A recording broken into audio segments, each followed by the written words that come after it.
जब से सस्ता मोबाइल और सस्ता डेटा जिंदगी में आया है तब से बहुत सी सहूलियतें बढ़ गई। बहुत से काम घर पे बैठे हो जाते हैं, लेकिन अगर सचेत ना रहें, सतर्क ना रहें तो यही सस्ता मोबाइल, सस्ता डेटा कितना महंगा पड़ सकता है, आप सुनेंगे तो हैरान रह जाएंगे। दरअसल ऑनलाइन फ्रॉड या ऑनलाइन स्कैम को लेकर मैंने आपको कई बार पहले भी आगाह किया है कि किस तरह साइबर ठग कभी केवाईसी अपडेट कराने के नाम पर, कभी कैशबैक के नाम पर, कभी बैंक अकाउंट बंद होने की धमकी देकर, कभी एप्स डाउनलोड करवाकर आपके अकाउंट में से पैसा उड़ा लेते हैं। लेकिन इस बार ऑनलाइन ठगों ने एक पूरे परिवार को ही खत्म कर डाला। ऑनलाइन ठगों से परेशान होकर भोपाल के रहने वाले भूपेंद्र विश्वकर्मा ने पूरे परिवार के साथ आत्महत्या कर ली। यह इस परिवार की आखिरी सेल्फी है जिसकी मौत की वजह एक ऐप को बताया जा रहा है, एक ऑनलाइन फ्रॉड को बताया जा रहा है। पूरे परिवार ने आत्महत्या कर ली। सोचिए, बच्चे भी गए, परिवार गया। इस तस्वीर में 8 साल का बड़ा बेटा और 3 साल का छोटा बेटा भी दिखाई दे रहा है। इन बच्चों को पहले कोल्ड ड्रिंक में जहर मिलाकर पिलाया मां बाप ने, और बाद में दोनों पति पत्नी ने फांसी पर लटककर जान दे दी। सोचिए पिता कितने प्रेशर में रहा होगा कि अपने बच्चों को अपने हाथ से जहर देकर मार दिया। लेकिन ये प्रेशर कहां से आया, आज आपको ये जानना चाहिए, क्योंकि ये लोग जो ये फ्रॉड कर रहे हैं, किसी की जान तक पर बना रही है। ये लोग आपके हमारे बीच में हो सकते हैं, आप भी इनका शिकार हो सकते हैं। आज आपको इस पिता की मजबूरी और असहनीय दर्द के बारे में बताऊंगा जो इसने डिटेल में अपने सुसाइड नोट में लिखी। आप सुनेंगे तो कलेजा कांप जाएगा कि किस तरह ऑनलाइन ठगी ने एक परिवार को सुसाइड के रास्ते पर धकेल दिया। पहले उनका पैसा हड़पा और फिर बदनाम करने की धमकी देकर आत्महत्या करने के लिए मजबूर कर दिया। हालांकि आत्महत्या किसी भी समस्या का हल नहीं है, लेकिन इस आदमी की मध्य प्रदेश पुलिस ने भी नहीं सुनी। हर जगह से निराश होकर आखिर में भूपेंद्र ने परिवार समेत आत्महत्या कर ली। हालांकि मैं अब भी कहूंगा कि आत्महत्या का रास्ता कभी नहीं अपनाना चाहिए, लेकिन अब भूपेंद्र और उनका परिवार तो नहीं है। बहुत सारे भूपेंद्र जो ऐसे साइबर ठगों के जाल में फंसे हुए हैं या फंस सकते हैं, उन्हें आज ये चैप्टर देखना चाहिए।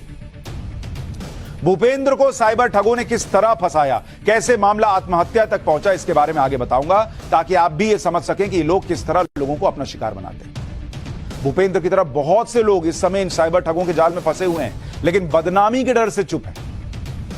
भूपेंद्र के साथ क्या हुआ, यह सुसाइड नोट से पता चलता है। भूपेंद्र ने अपने सुसाइड नोट के पहले हिस्से में लिखा कि हम अपने परिवार के साथ खुशी खुशी जी रहे थे, हमें कोई परेशानी भी नहीं थी, किसी बात की चिंता भी नहीं थी।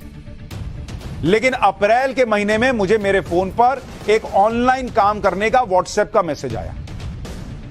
यह वो लिख के गया है सुसाइड नोट में।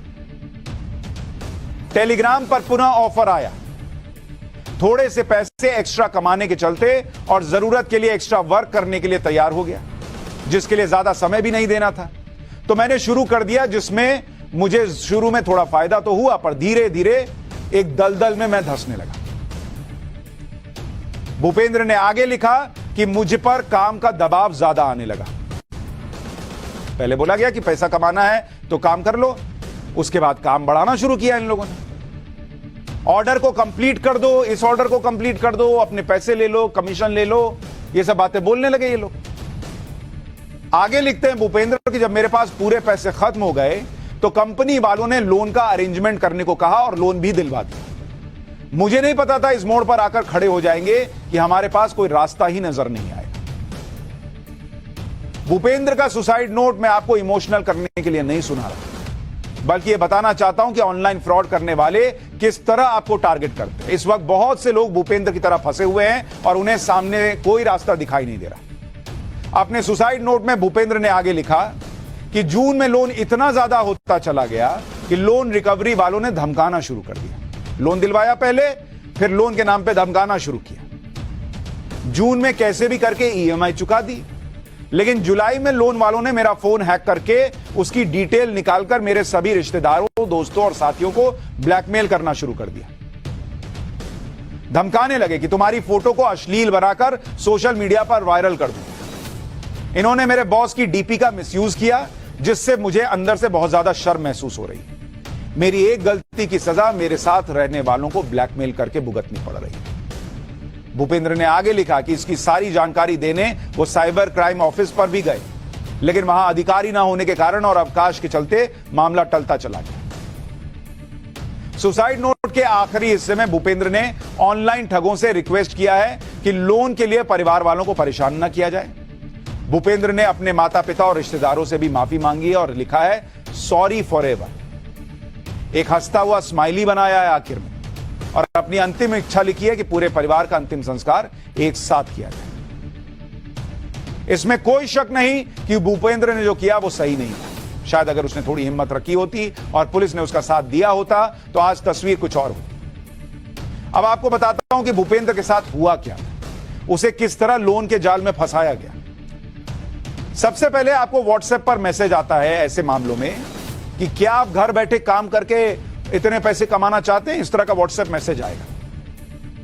लिखा रहेगा कि अगर हां तो जल्दी रिप्लाई कीजिए। इस मैसेज के बारे में भूपेंद्र ने भी बताया था। जैसे ही आप रिप्लाई करते हैं और हामी भरते हैं कि आप काम करना चाहते हैं, वैसे ही आपको टेलीग्राम ग्रुप में जोड़ लिया जाता है। ऐसा इसलिए करते हैं क्योंकि टेलीग्राम को ट्रेस करना बहुत मुश्किल होता है। जैसे व्हाट्सएप है वैसे ही एक टेलीग्राम है, तो वहां टेलीग्राम में आपको शिफ्ट करते हैं ताकि इन लोगों को पकड़ा ना जा सके। तो पहले टेलीग्राम ग्रुप में आपको लेकर आए, फिर टेलीग्राम ऐप के ग्रुप में जोड़कर आपसे एक नया ऐप इंस्टॉल कराया जाता है।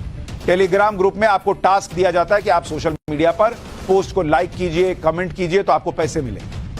आदमी को लगता है क्या ही है, लाइक करना है, कमेंट करना है, पैसे आ रहे हैं, क्या चाहिए और जीवन में। जैसे ही आप टास्क पूरा करते हैं ऐप के वॉलेट में पैसे दिखाई देने लगते हैं। जैसे जैसे आप टास्क पूरा करते हैं आपके वॉलेट में पैसे बढ़ने लगते हैं। आदमी को लगता है ये तो मामला सही है। कई बार ये साइबर ठग आपको कुछ पैसा निकालने की भी सुविधा देते हैं, मतलब फंसाते हैं पहले थोड़ा पैसा देकर ताकि आपका भरोसा जीत सके। यहां सब कुछ सही, यहां तक सब कुछ सही चलता है, कोई फ्रॉड नहीं हो रहा ऐसा लगता है आपको। लेकिन जैसे ही आपका विश्वास ये लोग जीत लेते हैं, एक नए इन्वेस्टमेंट का टास्क देते हैं, क्योंकि अब तो आपको इन पर भरोसा हो गया कि अरे ये तो पैसा दे रहे हैं, तो आपको एक नया टास्क देंगे जिसमें आपसे कहा जाएगा कि 50,000 इन्वेस्ट करो तो आपको 75,000 रुपए मिलेंगे। आप जैसे ही 50,000 लगाएंगे आपके वॉलेट में 24 घंटे में 75,000 रुपए भी आ जाएंगे। आप कहेंगे अरे बॉस ये तो गजब है, 24 घंटे में 25,000 रुपए बढ़ गया। फिर आपसे कहा जाएगा और इन्वेस्ट करो, आपको लगेगा पैसा आ ही रहा है, क्या दिक्कत है, आप इन्वेस्ट करेंगे। लेकिन जब आप और इन्वेस्ट करेंगे तब पैसा नहीं निकालने दिया जाएगा। जैसे ही आप पैसे निकालने की बात कहेंगे तो जवाब मिलेगा कि पैसे निकालने के लिए आपके क्रेडिट पॉइंट्स पूरे नहीं। क्रेडिट पॉइंट्स पूरे करने के लिए आपको केवल एक और इन्वेस्टमेंट करना होगा। वो लास्ट इन्वेस्टमेंट बड़ी रकम होती है, करीब 5-10 लाख रुपए की।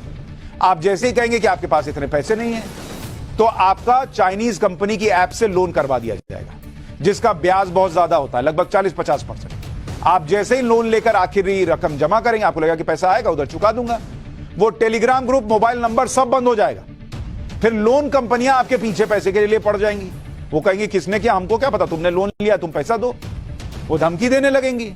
लोन लेते वक्त जो नंबर आपने दिए होते हैं उनको फोन करके धमकियां दी जाने लगती हैं। इसके बाद ऐप का खेल शुरू होता है, क्योंकि फ्रॉड करने वालों ने जो ऐप आपसे इंस्टॉल कराया था उससे वो आपको मोबाइल या कंप्यूटर, आपके कंप्यूटर के सभी फोटो और वीडियो निकाल लेते हैं।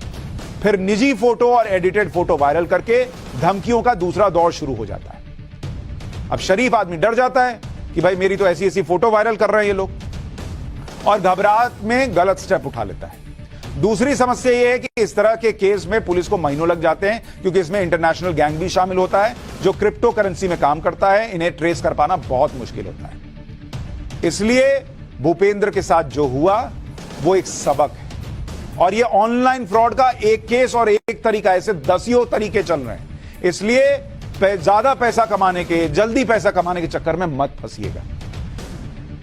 और ऐसा कुछ हो तो घबराने की जरूरत नहीं है। क्या बदनामी, पुलिस में जाइए और इन लोगों को डराइए। इन लोगों